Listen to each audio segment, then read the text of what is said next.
When a good thing goes bad, it's not the end of the world. It's just the end of her world. People, King of the Posers TV, signing in. Oh, let me get myself ready. This one goes out to the metalcore connoisseur. Joel recommended some more. Look at the hairdo, man. You know what? I don't even dry my hair when I get out of the shower. What I do is I just bang some sea salt on the bitch. I don't even massage it in, which is what you're supposed to do.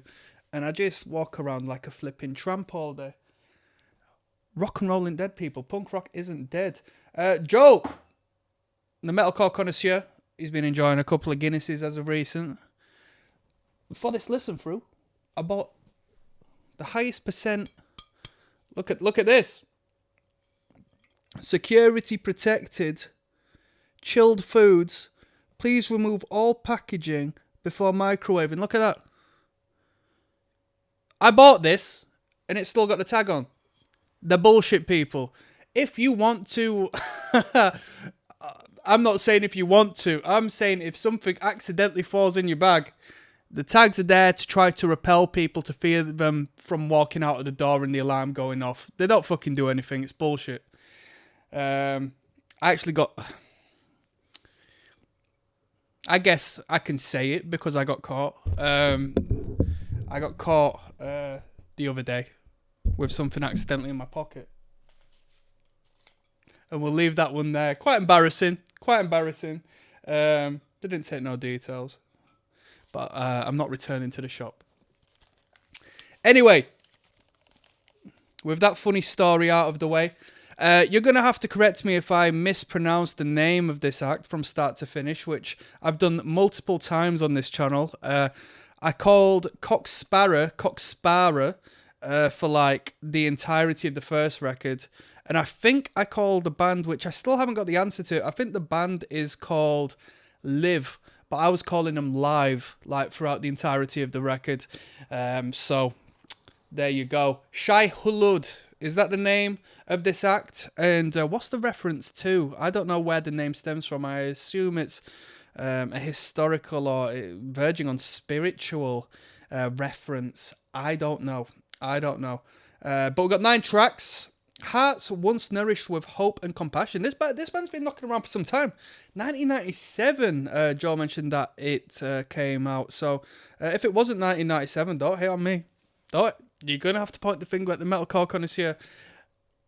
2006 Revelation Records. Let me find something out here. I don't want to mug my guy off. Let me just get some information. One moment. One brief Google search brings me to the year 1997. Yes, Joel is correct. This is probably a remaster, which I'm happy to listen to. I love a remaster, mate. I do love a remaster.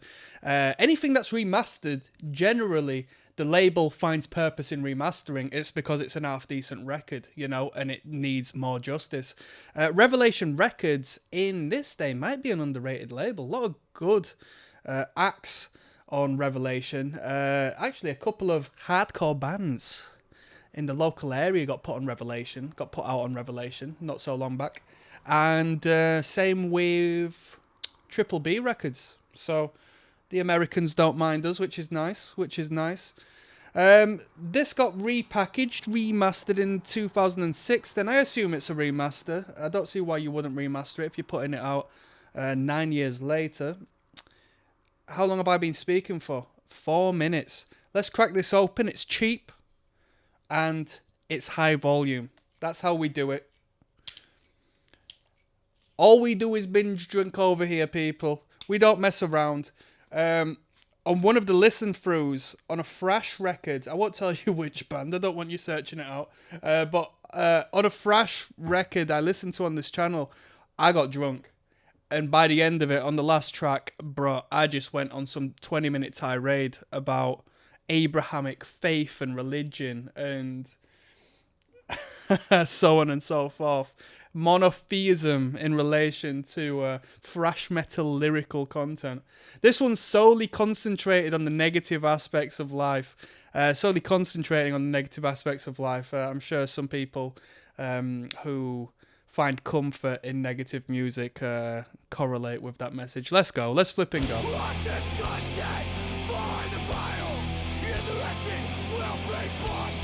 Do you hear that? Because I don't. 1 second. When a good thing goes bad. Let's go. Who's moshing? This band's still going, I think.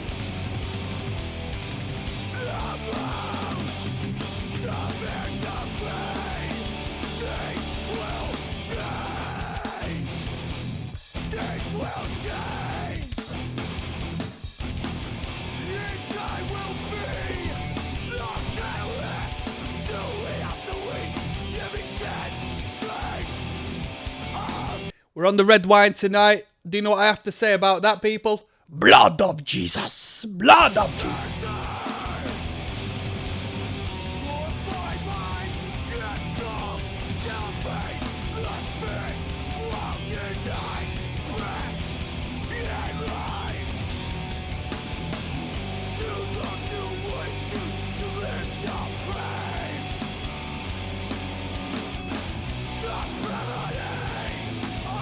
My phone is turned off for the misbehaviour that's about to ensue.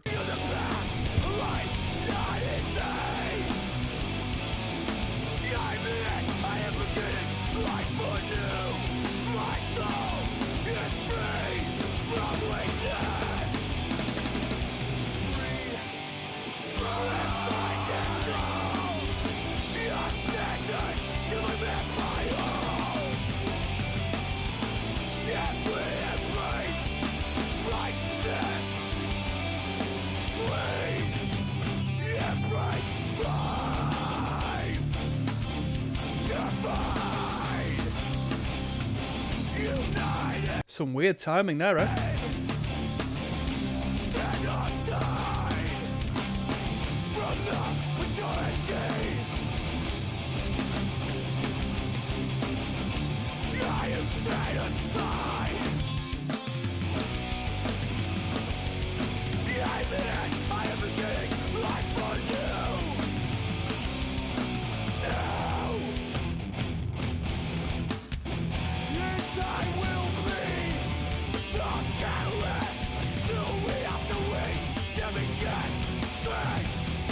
This is actually one of the earliest metalcore projects we have listened to on this channel so far. 1997 is bringing it, you know, it's quite fascinating to me, really, because this style of metalcore music, I don't know when this really established as a thing. Does somebody want to let me know?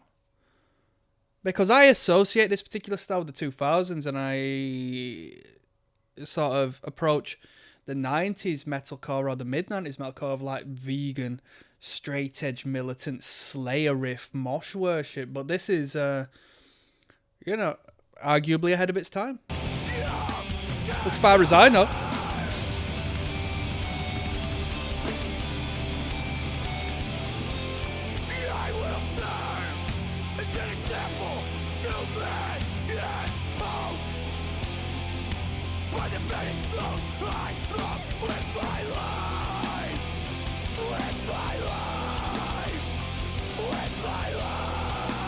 Let me put some respect out to Joel whilst I'm here, because I love King of the Pit TV, because I meet some cool people and I get to know your music tastes through your recommendations, which is fantastic, because you might recommend one band, all right, cool. Then you recommend a second and a third and a fourth, and I start to piece together and acknowledge and map out your musical taste. And Joel, you know what? You've got quite a niche taste. You go on like reaction channels and look at how much like 2000s adjacent metalcore music reactions there are. I'm sure there's not many. Because there's not a general grand popular market for it. I mean, maybe like, you know, 2020s deathcore, metalcore, you know, knocked loose stuff, but not like these deeper cuts. And I admire you for that. It's got parallels with my musical taste, you know. I didn't necessarily go this metalcore route, but my music's not far off my musical taste is not far off this particular, you know, niche community and style of music.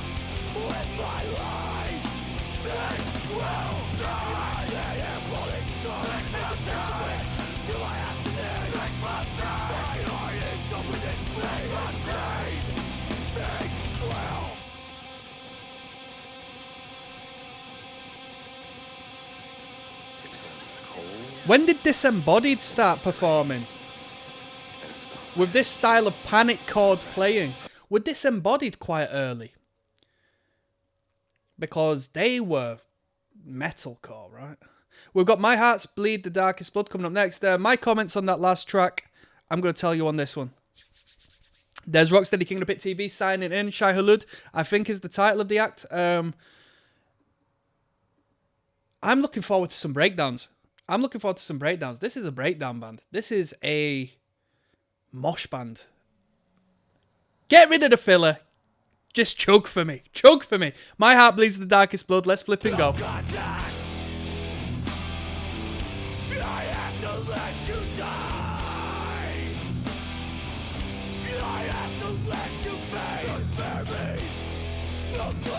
This is surprisingly like metal for something I would associate with Revelation Records. I associate Revelation with just like dry E standard, you know,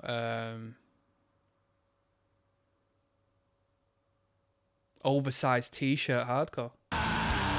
Maybe I know nothing about the label, I must not.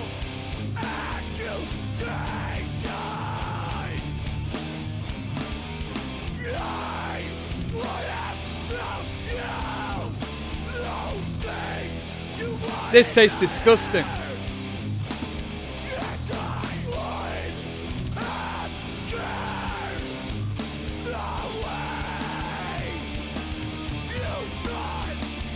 Mic check.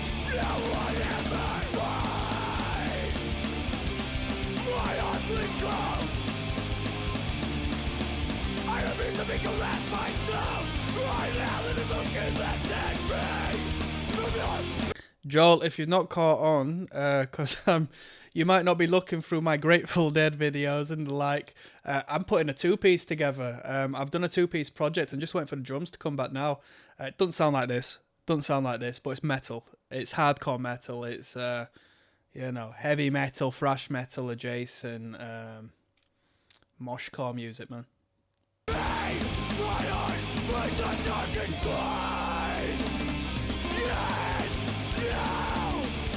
With grim vocals going.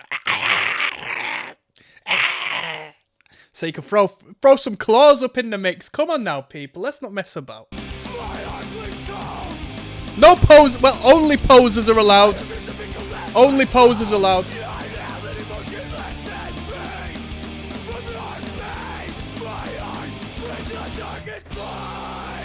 Let's go. Let's go. Come on now. Come on. Give me something to dance to.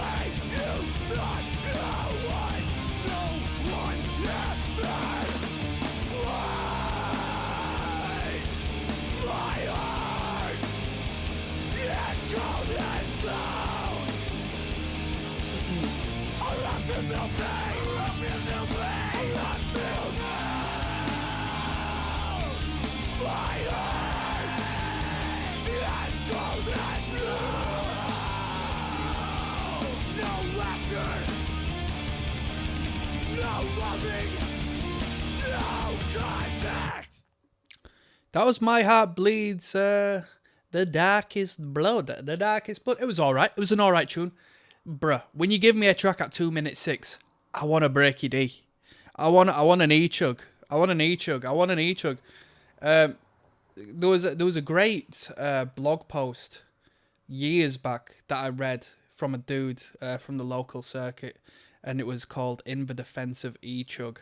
And he was great with his words, and he just composed this fantastic blog post in defense of primitive, moshing E-chug metalcore music, you know. Fantastic. Let's keep moving outside the boundaries of a friend coming up. There's Rocksteady King of the Pit TV. Track 3 on Hearts Once Nourished with Hope and Compassion. Me, honestly, I say it once, I say it twice, I say it again. I don't like the component of metalcore that has these long titles. I just think they're problematic. I think from the perspective of business, it's shit because it's hard to market, you know? It's not punchy, it's not catchy, there's no hooks.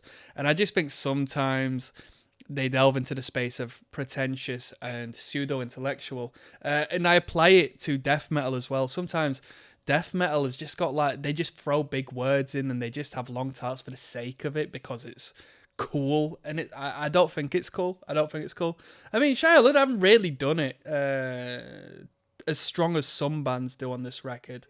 But, you know, the whole poeticized element of this style of metalcore, I don't like it. Outside the Boundaries of a Friend is track number 3. This title is through goes out to my man Joel. Respect. Let's go.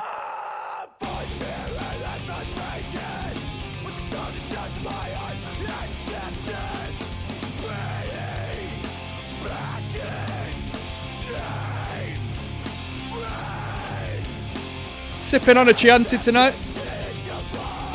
This drink goes out to the new Pope. Shout out to the Americans.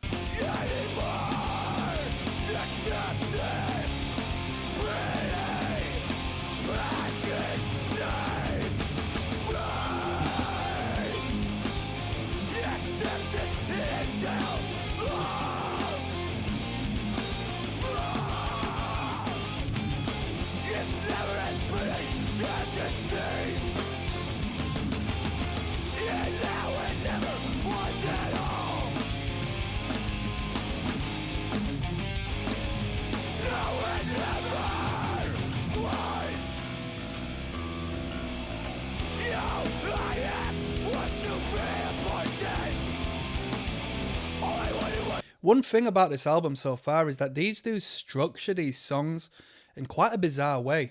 You know, you don't know what's coming next, at what point it's coming next. The structuring of the songs flow, but I would actually say they've got great space to maneuver. Like they've got space to maneuver. They're fluid. They're all over the place. But structurally speaking, makes me feel like a dummy because I can't follow it. Give me some Ed Sheeran, man. Give me a breakdown. Just give me a breakdown.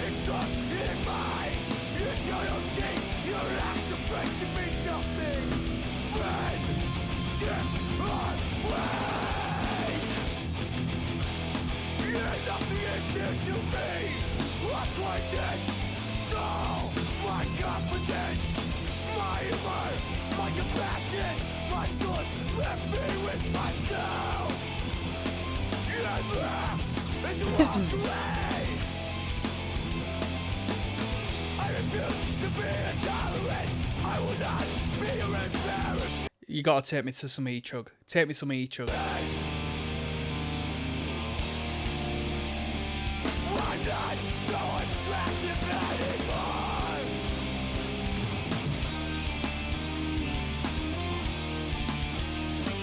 I'm not so attractive anymore. Take this burden away. I can always stand in front of a broken mirror for so long. You don't want to use this term because it's not autistically correct. You know, what I'm going to say is incorrect, but I want to apply it in a sense that makes sense. The band's sound is progressive. Like, there's a progressive sound to this record. And I don't think it's intentional. I think it's a band getting together and putting their first project out, and they haven't necessarily found their sound to a degree where they compartmentalize and create this compact, tight composition. They're sort of a little all over the place. And it gives a little more food for thought than your standard record, you know?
that was Outside the Boundaries of a Friend. Pretty cool. I like the outro there with the double kick and the chugs. You know, I'm going to stop commenting on the breakdown, like the E-chug breakdown, because we kicked straight into it on the first track. I thought, fucking hell, am I listening to the Acacia Strain or something? They just kicked straight into the breakdown and then had a breakdown later on. So I thought this was generally a more like ignorant caveman mosh adjacent band. But we got a load of ideas going on. I think we're on track 4 now, and we've only really heard the E-chug at the start. So I've been misguided. I have to recalibrate my compass here. We've got Beliefs and Obsessions coming up next. There's ROCKSTEADY, King of the Pit TV signing in. Beliefs and Obsessions is track number 4 of 9 on Shai Hulud, if that's how it's pronounced. Band Hearts Once Nourished with Hope and Compassion. If you yourself want to start a band and you want someone's advice that might be wrong and it might be right, I guess it's open for interpretation, don't start a band where you make the person uncertain if they're pronouncing it right or wrong. You know, I don't want to keep correcting myself or having a disclaimer that I believe this is what it's called. This might be what it's called. You know, it's not optimal marketing practice. And I know that's like business and it's about creativity, not business, man. But if you want to get your band out there and have people spread the word, then give yourself a name that people can confidently say with their chest. In my tabs, I've got a PDF of a book called Say It Again, Mastering the Fine Art of Verbal Seduction by a guy called Alan Roger Curry. I don't know what I'm in store for with that PDF, but I'm on demon time. I'm on demon time, people. This one's Belief and Obsessions. Let's jump straight in, shall we? This one goes out to Joel. It also goes out to Mystery, Neil Strauss, and the like. I'm bringing the game back, people. Come on now. The game is to be sold, not told. Pimping and hoeing, it's the best thing going. Let's go.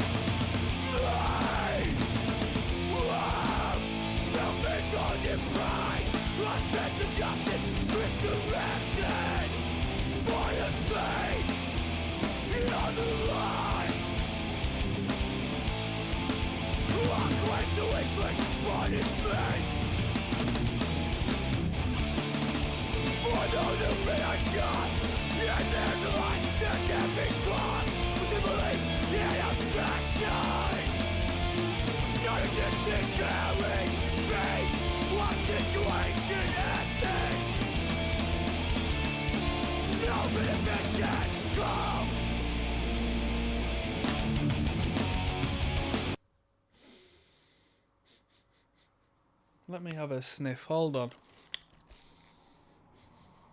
Someone must be cooking something. A smell caught my attention there.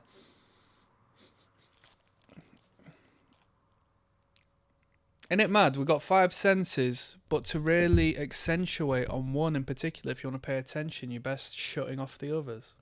From the line being trod, to be guided by faith, is to be, is to be made flat. Down to the weak,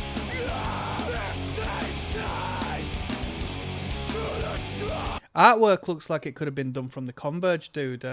Is it Bannon who does the artwork for the Converge material?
Powerhouse. Powerhouse. When did this band take off? Because I'm aware of this band's name. I know they must be still playing, because this band still serves a presence in my radar to this day. This is a touring band. Like, I can't tell you, because the festivals and the tour packages that you'll get aren't really things I pay attention to. They're a bit outside of general events that I'd be attending. But this is the sort of band that'll be on a decent touring bill. I bet you this band has toured on like a four-piece touring bill with Terror. Maybe Knocked Loose. You know, established, decent, crowd-pulling events. That's what I believe. You tell me if I'm right or wrong. We've got a Profound Hatred of Man coming up next. Let's go. There's Rocksteady, King of the Pit TV. Track 5 of 9. 5-9. 5-9. Show of Supreme Force. Devoted to Joel. Not that song. Joel is not, from what I'm aware, crew affiliated. Neither am I. But that's a banger. Hearts Once Nourished with Hope and Compassion is the record by Shai Hulud.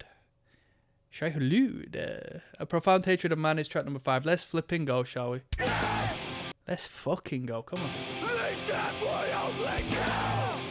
They cleanse the world with its own blood. They cleanse the world in these hands. We only kill. Like, the timing of this band is like a technical death metal band. I mean, not in performance, but in timings and sections, you know? They've got timings like flipping Atheist.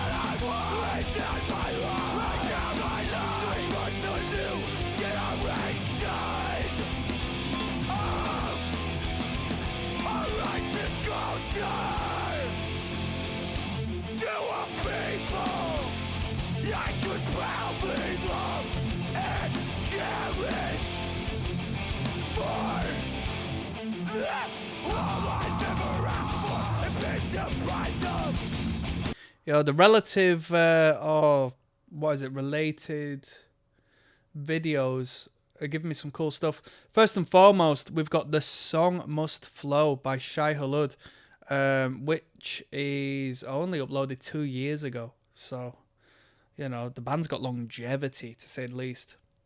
In the genre, it states melodic hardcore. I wouldn't consider this melodic hardcore, personally. We've got Down to Nothing, Life on the James. Here, Joel, I know you're the metalcore connoisseur, but I got to test you on this one. Do you know about Down to Nothing?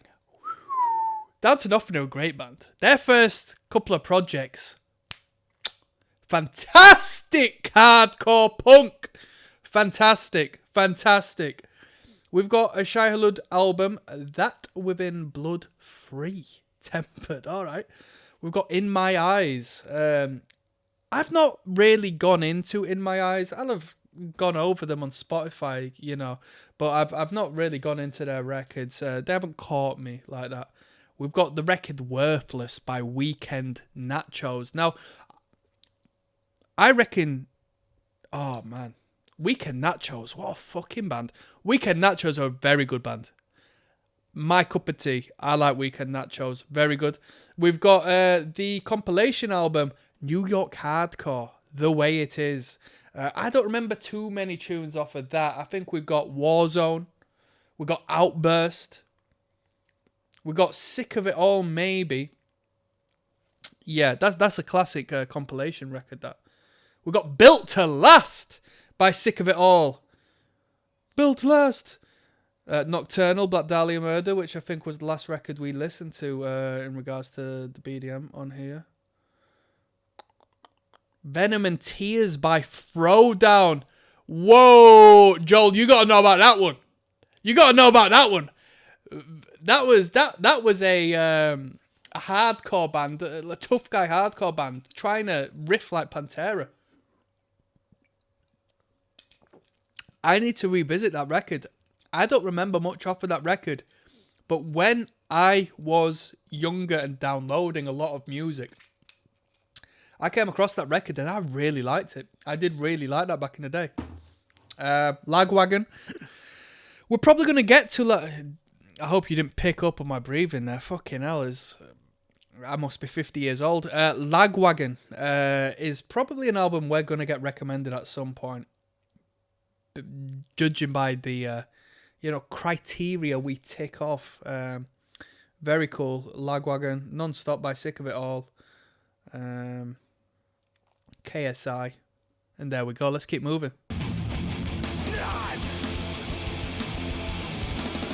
Not a tip for those of flesh. Not a stand for a world that prostitutes itself. Not a minute mortal degeneration. Words cannot express my disappointment. Words cannot express my disapproval. So I hate a world that's capable of triumph. Do I stand or be by this world? Disintegrate. This world will pass away. Yeah, my emotions with it. Why should I strive for acceptance and peace of mind? This world will pass away. And my emotions with it. Why should I strive for acceptance and peace of mind?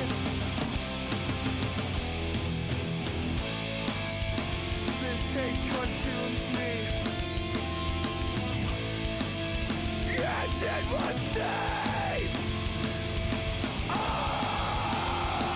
Profound hatred of men.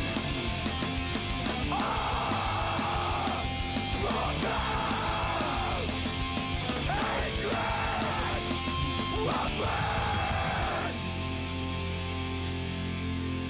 That might be the best track we've heard so far on this record. There's coherence and clarity with the vocals and the lyrical content. There's some great pop on the riffage that was going on there. I think that could be... That's in competition with the first track, in my opinion, of the best track on the record so far. We've got Beyond Man coming up next. Yes Now, Bless Now, don't forget the rest now. It's Des Rocksteady watching an advertisement for Vanish Oxy Action. Yes, not to be consumed, so don't go eating it, people. It's for getting stains out of your clothes. Hearts once not... Bruh, I'm slurring and burring, and I've had like 1/5 of a bottle of red wine. Blood of Jesus. Blood of Jesus. 13% volume. We're not messing about. 13% volume. £6.75. British sterling. We're not messing about, people. This is how we do it here. As Stout said, more whiskey, more wine. Okay? As Blood for Blood said, if I drink this wine. Beyond Man is track number 6 of 9. Let's flip and go, shall we? We're listening to Shai Hulud.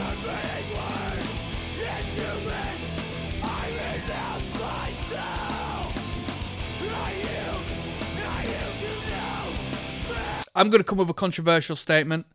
Good concept, good moments. American Psycho, the film, overrated.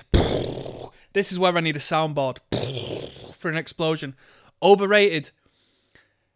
I've put American Psycho on twice. I've not watched it all the way through from start to finish. I like to watch clips on YouTube, but I've not watched it from start to finish. Arguably, I could say the same thing about Pulp Fiction. I've watched Pulp Fiction from start to finish, but... And whilst I'm here, I'm going to also say I've watched The Shawshank Redemption once. I'm probably going to need to watch it again to grasp it to a deeper level, because I was young, but I thought it was shit.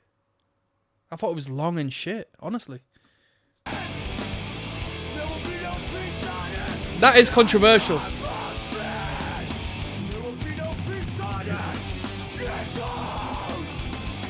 Blood of Jesus.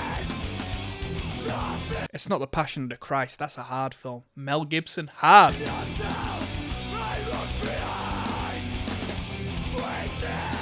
You know, in the stage play, in the theatrical version and performance of The Passion of the Christ, 2 people who played as Judas accidentally killed themselves. They hung themselves during the performance, or maybe during the practical, I don't know. But they, because Judas hangs himself in the story, in the biblical story, after he betrays Jesus for 30 pieces of silver, which is the equivalent to around $450, if not pounds. I think it's dollars, $450, the equivalent of within this time frame. That's some game. That's some biblical game for you right there. And one of the deaths was on Good Friday. Can you believe it? Shout out to the Pope.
Genuine comment, genuine question. It's a staple of metalcore music, but I want to ask you,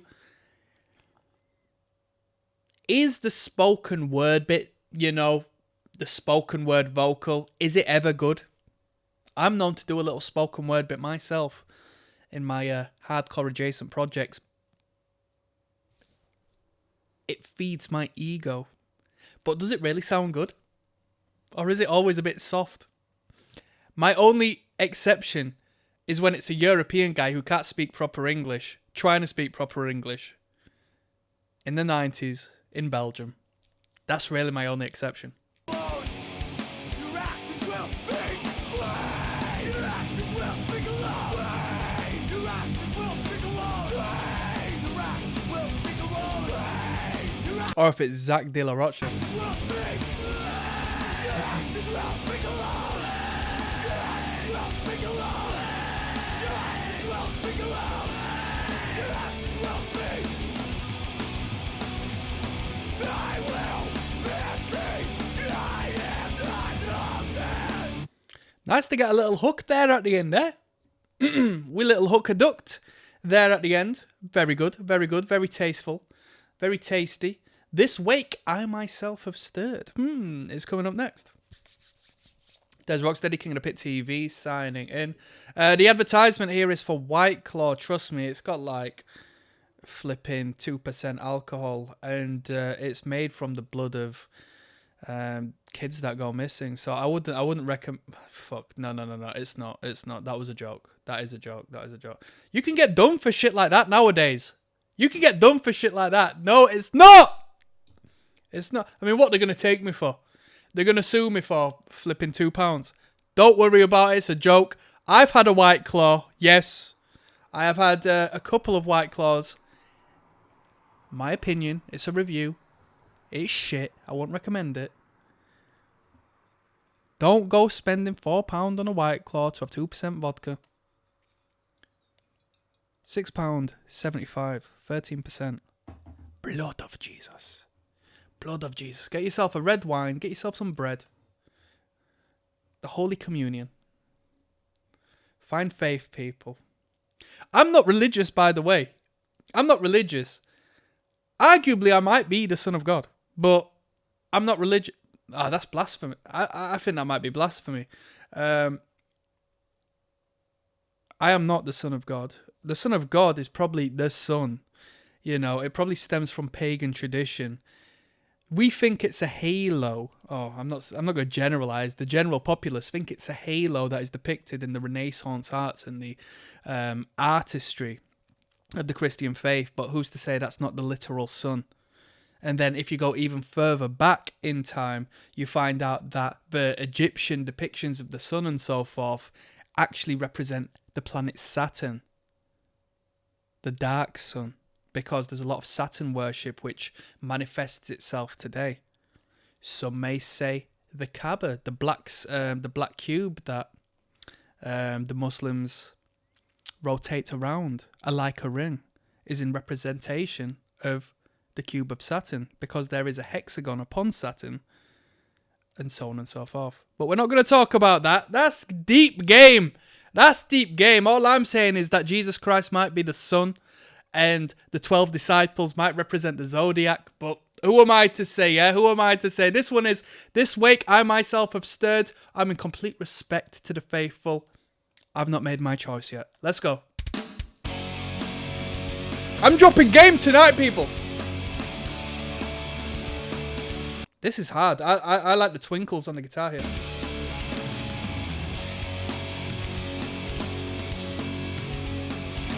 Sounds like Lost Prophets. Come on! Joel, I've always got to make a Lost Prophets reference when it comes to the metalcore. Come on.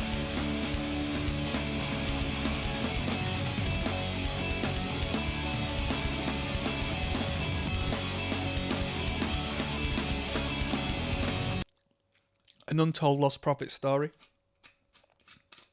I was living elsewhere with my ex-girlfriend, and I went for a drive to the gym at like 2 a.m. Probably even later, perhaps. Who knows? And I was driving an old VW Polo, and this thing had a tape deck. And for Christmas, I got bought from her family a like an antenna sort of thing that you would plug. I'm not a technological guy. That you would plug into the cigarette lighter thing, and you'd be able to. No, that's where I charge my phone. You'd get a tape deck Bluetooth that you could actually put into the tape player, and it was cassette shaped. and you'd be able to connect your phone to it and play music through the speakers, which is fantastic technology. What the hell? That's proof of alien life right there. What the fuck? And I thought, fuck it. Got the roads to myself. I'm chilling. I'm kicking back. I'm going to put some Lost Prophets on. And for that moment, bro, it brought it all back. Not when I got touched by Ian Watkins, but it brought it all back. I loved that band so much. And that was when I realised I couldn't fully enjoy the music anymore. This isn't something that could continue on, because there is such a heavy problem with his actions that for you to just enjoy this music and listen to this music and say, I've listened to that record, is just like a crazy problem. But I'm not the only one, because if you go on Spotify and look at the listeners of the Lost Prophets, I've not done that in a minute, but if you look at it now, there's going to be loads of people. I think it was like definitely more than 100,000 listeners of the Lost Prophets when I did that. But I was belting, singing along to the songs of, I don't know whether I just put the hits on or if I put Liberation Transmission on in particular, because that's the album that got me into the Lost Prophets. But bro, I was blasting. Good Shoes Won't Save You This Time. Whoa! Whoa! I know we're supposed to be listening to this, but let me gas you, because I know Joel knows about man like Watkins. Gave me a little comment about Mr. Ian Watkins before, so I got a gas for a second. This is my reaction video right here. The first track on that record, Everyday Combat? Is that what it's called? Great introduction, gas introduction. I was playing RuneScape, jamming that shit, alongside the All-American Rejects. Move along, da da da da da. Move along, come on! Let's get into it. This wake I myself have stirred. Come on! I'm going to do a Patreon-only exclusive run-through of all of the Lost Prophets material. Okay? Join me there. I don't even care!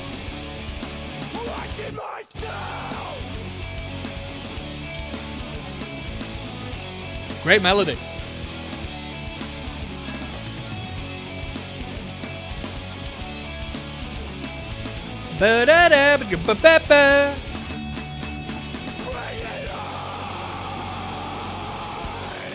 Hardcore. Hardcore.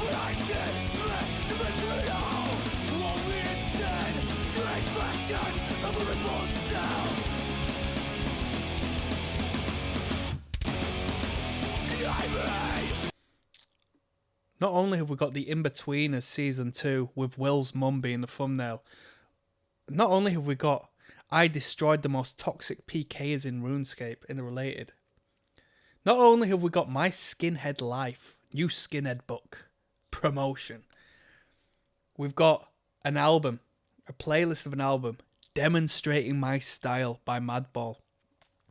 This album is not as good in my opinion as Set It Off. But do you know what you abbreviate Demonstrating My Style to? DMS. DMS is a crew that I have no idea about. So what I'm saying might be fact or fiction.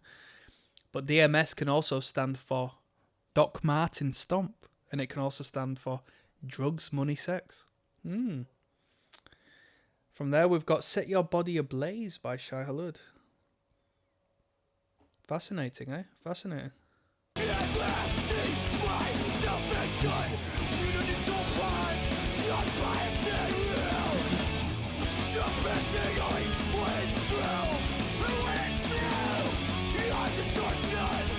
Oh, and the only reason a grown man's in a crew at this point if they're making money. If you're not making money, you're a fucking bum, mate. Real talk, real talk. Go to shows and mosh. Like, bruh. If you're involving yourself in a situation where you have to get violent, or you're known as like a violent entity or an aggressive entity, and you're like a grown man, that's I was gonna say something homophobic, but that is soft. It's soft. It's very soft. We got a few bands on the area that knock about here, there, and they perform and they establish a decent crowd and they influence the kids with this aura that they can get into a couple of scraps and stuff. But trust me, if you're a man who's got something to lose, a man of reputation, a man of status, a man who has got financial responsibility or resource or income to any degree, you know that you're not going to get yourself involved in a physical altercation when you don't have to, because that law's going to come down on you. The law's going to knock at your door and say you're arrested, you're an idiot, you're a dickhead. And that behaviour is only for people who've got nothing. Real talk, real talk. And I know what these bands get paid. So these tough guys that go about, they get paid fuck all, honestly. They go out about and perform and get paid fuck all. And people think they're the dog's bollocks. No. That's not game. That's hustling backwards. But I give respect out to the hardcore crews. But, you know, I give respect out to the men and the masculine first and foremost, and those who profit, make money, garner resources. That's the only way to be involved in shit that's going to get you in trouble. Like, if you're doing it just for the sake of it, that's childish behaviour. You know what I mean? We all did that when we were teenagers, and then we grew up.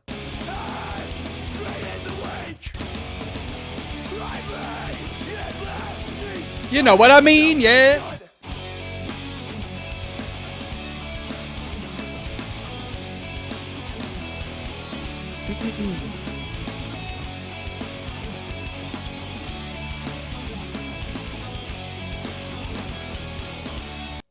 And whilst we're on the topic, I know people want to hear the reaction before you comment, but we're talking music here. And I'm giving insider information, if not my own perspective on things. There are a couple of acts that have a reputation to uphold where they might be signed now. They might actually be signed to a major label, right? And sometimes on occasion you'll hear stories, if not be present, of these bands or people in the band getting into problems at events, physical altercations, hurting people, harming people. At what point can you, as a consumer, as you as a person who has paid a ticket price, as you as somebody who might have accidentally instigated an instance with this person who doesn't know any better, at what point can you sue the cunts? Come on now. That's what I'm talking about. There are a couple of bands, and I won't name names, who are in decent positions, who are under the umbrella of a major label, and they've gotten into problems where they've jumped people. If all you've done is given a couple of words and you've been punched in the face and kicked in the head by this act, and there's enough witness around you, because they have to do it with witnesses, because that's the whole point, right? Then can't you get on the blower to a solicitor and say, the venue's got footage?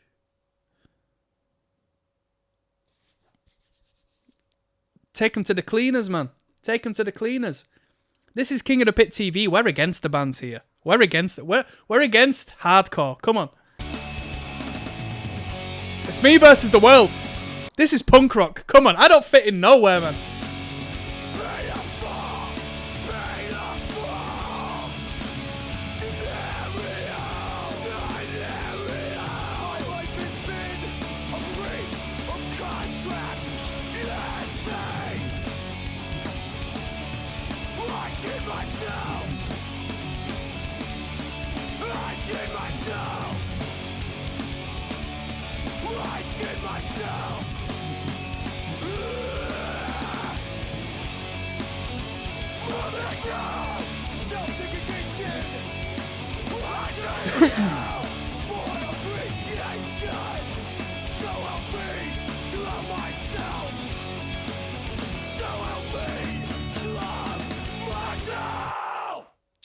Decent number, little bit of melody in that one.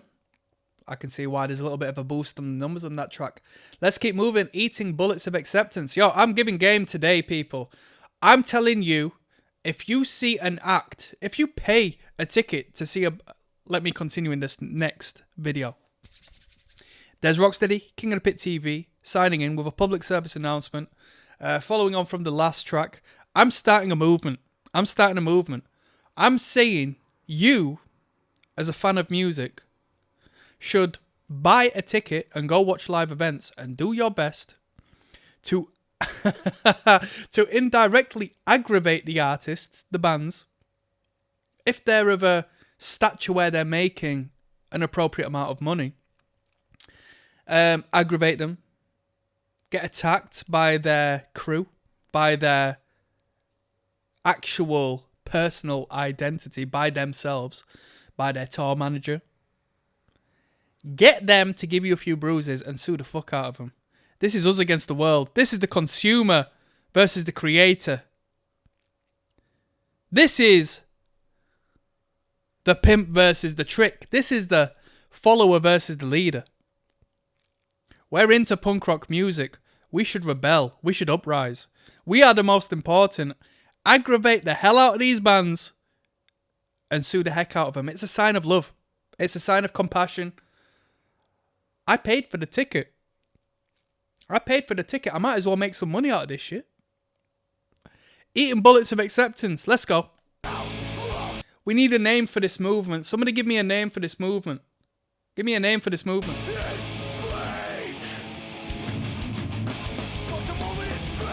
I only hurt you because I love you, babe.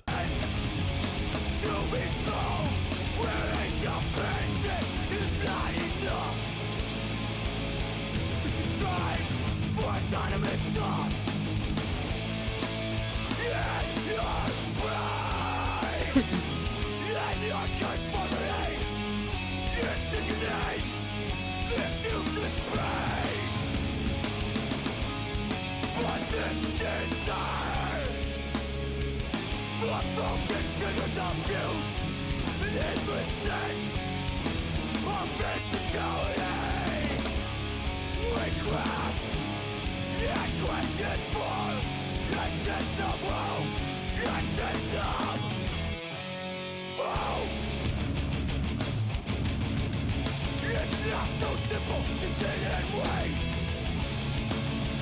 We cannot embrace our rules blindly. There are signs. They are a sign. Based on facts that we will accept. Minds are in suspended animation. To dread attachment to this established lifestyle.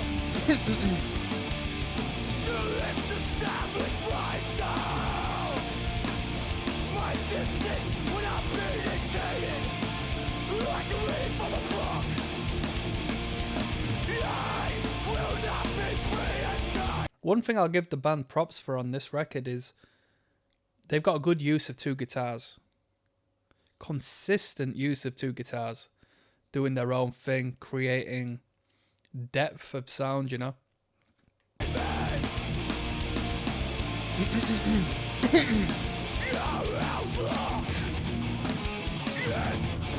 Let's go.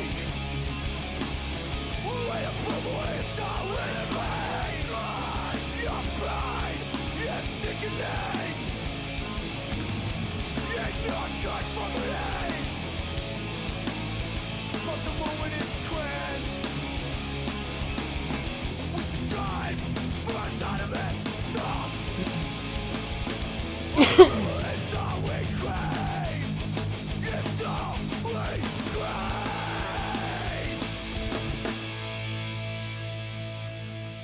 That was a brief number at 2 minutes 35. Was that the shortest one on the record? Nah, 2:06 was. Decent tune. You know what? I actually gave me food for thought for a minute. I didn't go off in too many directions on that one. Plenty of food for thought. I'm enjoying this listen through. For the World is going to be the last track on this record. I will see you there. Yes, now bless now, people. Don't forget to rest now. DEZ at KOTP TV signing in. And signing out, For the World is the last track on this record, track 9 of 9, at a whopping 11 minutes 58, so potentially it's a hidden track. If not, it's an epic, alright? This entire listen through has gone on to my good friend Joel, very good friend of the channel, good supporter of the channel. He puts food in my stomach, and I love that.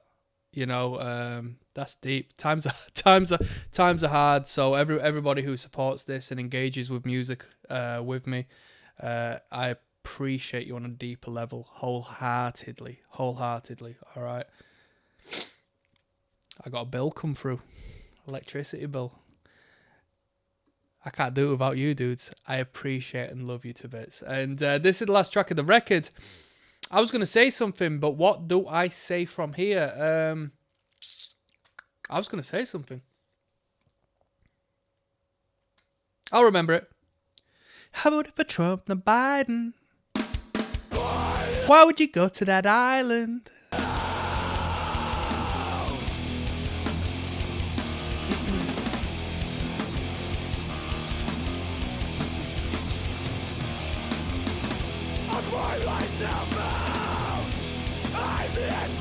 Aggressive start to this one, eh?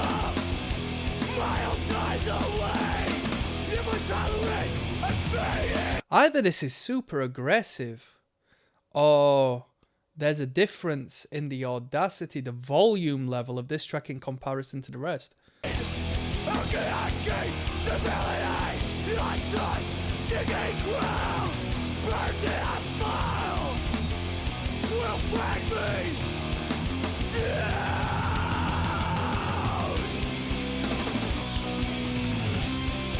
Hardcore, let's go.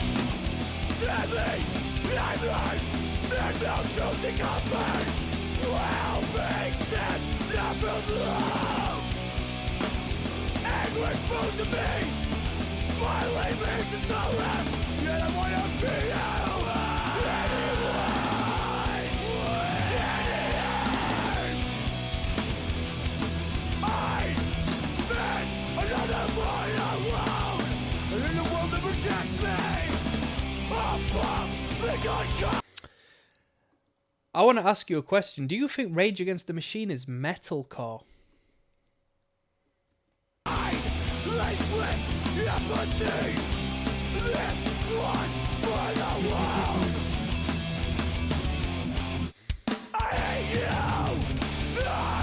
Me? The lyric there, I'm going to go back because it was a breakdown. The lyric there was I hate you, right? I'm going to give you some conflicting songwriting information. So, in singer-songwriter theory, or insider knowledge, or how the great writers create pop songs, right? That appeal and mass market. This is for the artist. If not, you're just interested in music, I want to talk to you about this. Because this is something I'm very well versed on. The idea, and arguably it's something I've got a problem with when it comes to metal music. Well, not even metal, because metal don't talk about I hate you, but hardcore does. I distrust you, you're a liar, blah, blah, blah. Me, as a consumer, as a listener, as someone enjoying the experience, I don't want to hear that I am a bad person. If you're starting a band, if you're a lyricist, or if you've got a frontman of a band who's writing in this manner, tell them to write about they. So me and the band, me as the consumer and the band as the composer, can engage and agree and come together and support each other in this joint effort against the third party who is the problem, right? When you say, I hate you, I'm listening to the music. What do you mean you hate me? You know, you won't hear this from a Taylor Swift song. You won't hate, well, maybe you will do, because as far as pop music is concerned, the woman is the perfect, pristine entity of moral value. You know, nobody goes against the woman. You are not writing a hit song, really, if you're against the woman. But if you're against the man, because women buy the product.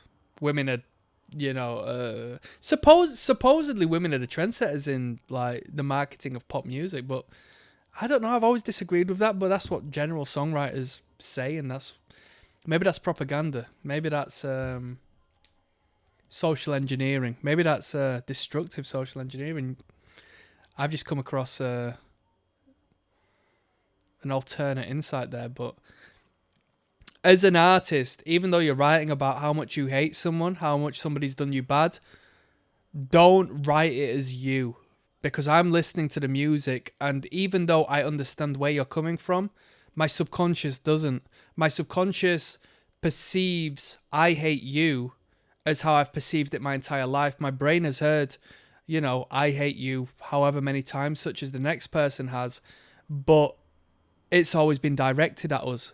And it's always come with a negative energy, and we've always reacted in a negative manner, and it's always been symbolic of divide. It's been symbolic of problems. It's been symbolic of a disagreement at the very least. I don't want to feel that. I shouldn't feel that when it comes to listening to an artist I want to listen to, right? Unless I am self-hating. So that's some game. Like I said, consciously you might think, all right, well, he's obviously not on about me. He doesn't know me. But your subconscious knows no different, and your subconscious has dialed in every single time somebody has said, I hate you, or I don't like you, or you're a liar to you. And you unconsciously react in a distancing manner.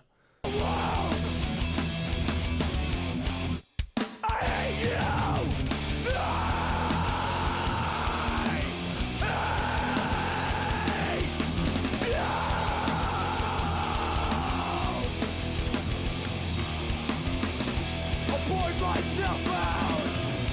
I'm the empty cup. My own dies away. Yet my tolerance fading. How can I keep stability on such shaking ground? First that I smile will frag me down. I guess a separate way is if you project yourself on the artist. We've all got different psychologies and perspectives of things. Maybe you project yourself upon the artist as if that was you performing in that band, and then it, means something different. Hey?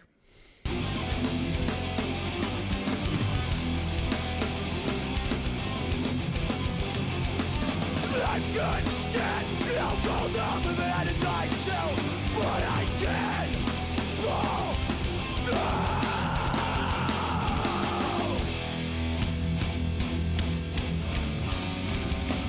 I can't fall down. I can't fall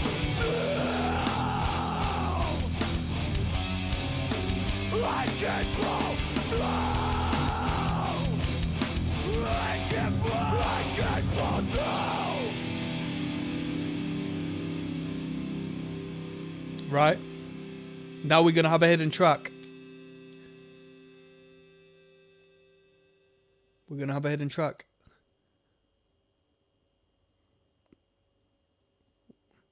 Sometimes the hidden track is just like a couple of studio laughs and giggles,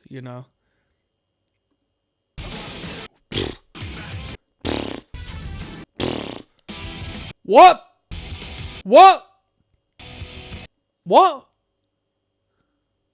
Fucking hell, how long is this hidden track?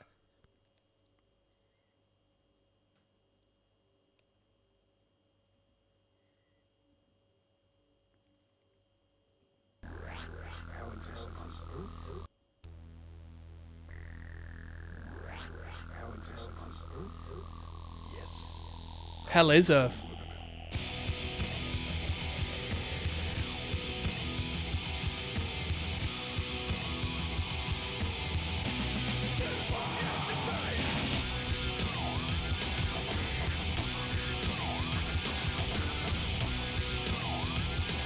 No! I've got a problem right now.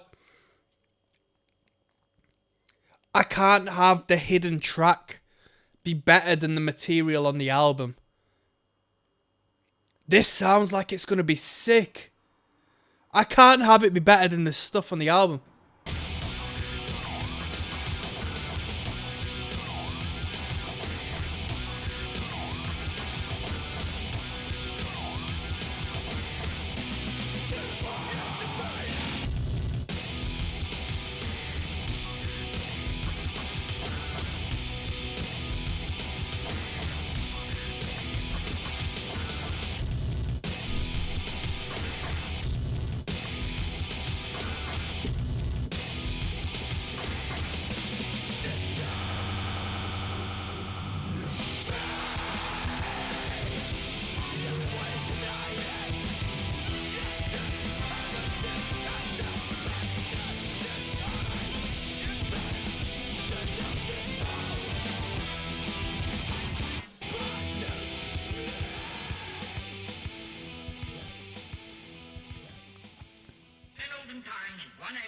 one embryo which made one baby. Today we've improved on all that. Now the egg will divide, and every embryo will grow into a perfectly formed baby, making 96 human beings grow where only one grew before. Today we can create scores of identical individuals.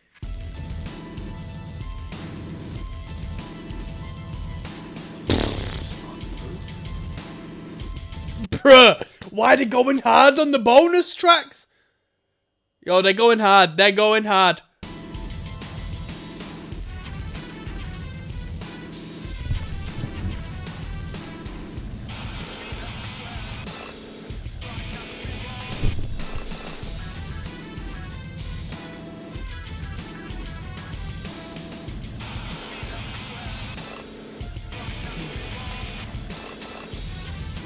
Ba-da-ba.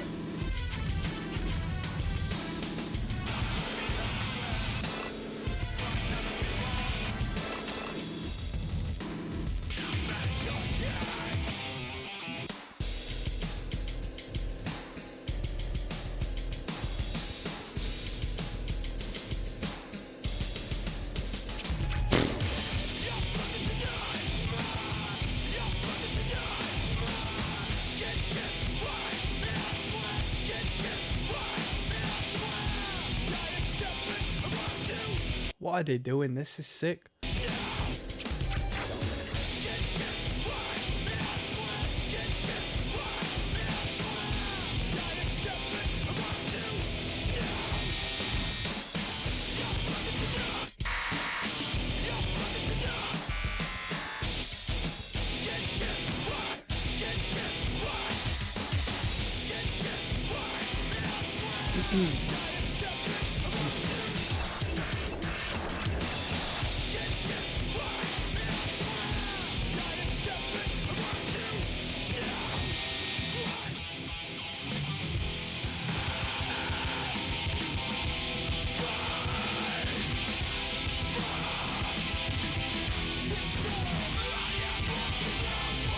This is the most extensive bonus material I've heard on a record in a minute.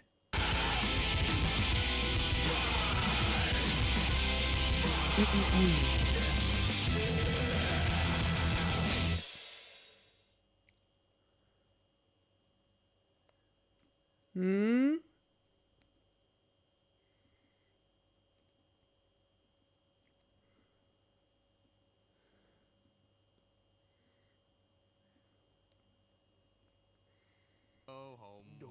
You ready? Show me the way to go home. I'm tired and I wanna go to bed. I had a little drink about an hour ago and it's gone right to my head. Wherever I may roam, by land or sea or foam, you can always hear me singing this song. Show me the way to go. I'm tired and I wanna go to bed. I had a little drink about an hour ago and it's gone right to my head. Wherever I may roam, where land or sea or foam, we can always hear me singing this song. Show me the way to go home.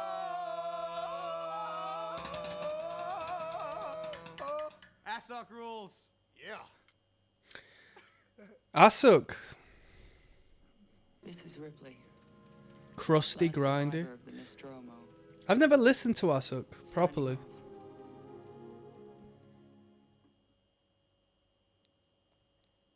Bonus material is great. I don't need to talk anymore. I'm going to do one last video. I'll give you my final overview of this project as a whole. I'll rate it out of 10. And we'll call it a day. I'll see you there. Yes, now bless now, people. Don't forget to rest now. This actually ended up being a... Fucking hell, look at the Barnet mush! Look at the Barnet. This ended up being a longer listen through than I initially assumed it would have been. I had plenty to talk about. We were yapping. Yes, we were yapping. But we enjoyed our experience. I had a recommendation from my friend Joel on the Patreon. The Metalcore Connoisseur. And he's not blown his cover as the biggest fan of pop punk yet, as he's continued to recommend metalcore. And this was metalcore. Shai Hulud. I'm glad this is the last time I have to say this name because I don't know if I've been mispronouncing it throughout the entire listen. Shai Hulud. Hearts once nourished with hope and compassion. 1997 this was put out. The debut. Although there was credits in the YouTube video of it being 2006, Revelation Records. There's no clear indication of this being a remaster, but I assume it would be a remaster, which is quite fascinating, really. Like the idea of a remaster of a band that sounds like this being put out in Revelation 9 years later. I'm surprised they would still have the original stems and recording material. Maybe this was how the original record sounded. And if this was how the original record sounded, then flipping hats off to you. You know, it's a good sound. It's a good quality recording. Especially for the time and just the general sound. Now, let me start by saying metalcore. I am not very, very, very well versed on metalcore. I have my own perception and assumptions of the genre. 1997 for this particular sound, I think is incredibly ahead of its time. Incredibly ahead of its time. This is a 2000 sound. Or what was to become the 2000s in 1997. That's not 1999, that's 97. When did Master Killer come out? 95? I know that was a different cup of tea, but this is like a sound of a new generation to me in relation to the metalcore that was out in the 90s. Congress, Liar, H8000 or whatever you would call it. You know what I mean? That gang. This is what was to become my upbringing in the dyed hair fringe spiky belt generation. Shout out to you lot. We experienced ridicule. We experienced ridicule from the punks, from the metalheads, from the hardcore kids, from the moshers, from everyone. But we were the trendsetters. Honestly, we were the trendsetters. We brought up deathcore. We brought up the metalcore as we know it now. We brought up the brutality, the guttural, guggeral toilet vocals, and so on and so forth. We influenced metal more than the extreme metal that came prior to us. The gore grinds and the slam and all this, that, and the first. We, as the innocent teenage raccoon-haired emo kids, we really pushed the movement, and we faced a lot of problem from the adjacent subcultures. And I say that because I was part of a community that involved all the subcultures, and that's for another video. You know, the skins and the punks and the metalheads. I knew a guy called Ryan Maiden. Fucking hell, how metal is that? He was a good friend of mine. He was a good guy.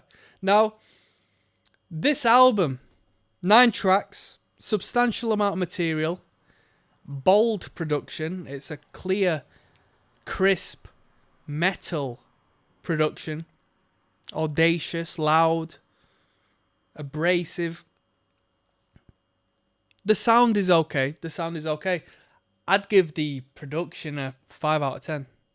Could be different. I think it's a very standard production. It's a standard good production. Now, the actual music itself is interesting. I think this is a band finding its feet. I think this is a band that has got development to be done. I've not heard where this band goes from here, but I know they've got a extensive career, which I've got to give props to. I love creatives. A lot of bands give up on their dreams, find out that they're not musicians, or, you know, even though they have been called to be a drummer, they understand, I'm not making any money, I have to become a real estate agent like my mother wanted me to be. I have to go into property. I have to go into law. I have to be a solicitor because that's where the money is and that's where my family wants me. This band has been going for a minute, and I give respect and my full honor to artists who are artists and go through the friction that it takes to be an artist. So respect to them, but I can hear in this project a sound that isn't going to appeal to enough people for them to continue steamrolling through in the trajectory they need to go to make a substantial living. This is a band that has put their first record out and are living and learning, and I say that because it's hard to follow. This is a project that is hard to follow. The timings and the production of the songs, like not in a sound engineering sense, but in a songwriting sense, it's hard to follow. It is a hard to follow record. It's a little more laid back in the complexity and the technicality of the actual guitar work and the drumming and so forth, you know, but the timings are what gives it this edge over its competition, and it's the fantastic duality of it not being so understandable that it markets incredibly, but being, you know, not understandable to the degree where it's different from the bands that are, you know, copying and pasting and writing by numbers and just doing what they have to do to become a band that succeeds. The riffs are okay. The vocals are consistent. If you like the vocals, you will love the record. If you like the vocals, you'll love the record because it is A to B, start to finish, consistent vocal performance. The drumming is okay. The producer doesn't really give too many props to the drummer. You know, this isn't a drummer's record. This band is fantastic because... Not this band. This record is fantastic because it skirts the line of not being a melodic record, but not being a heavy, mosh-adjacent record. It exists within the middle ground, which is something you don't find, and I think that might be in relation to the fact it was put out in 97. And because it was put out in 97, I could consider this the root of what was the 2000s. I'm blown away that this was 1997. This is fantastic. And I'm going to actually give props and points to this record in my rating because of that. I think this... Let me be honest. I'm going to give you a rating. I think this is basic in regards to it doesn't push a boundary I'm aware of. That it doesn't exist in a space that they excel in. But I think this is groundbreaking in the fact that it was put out in the year it was put out in. Plain and simple. 6.5 out of 10 is what I'm giving it. I'm going to give a shout out to my man Joel, and I'll put respect on you lot. Peace and love. Bye-bye.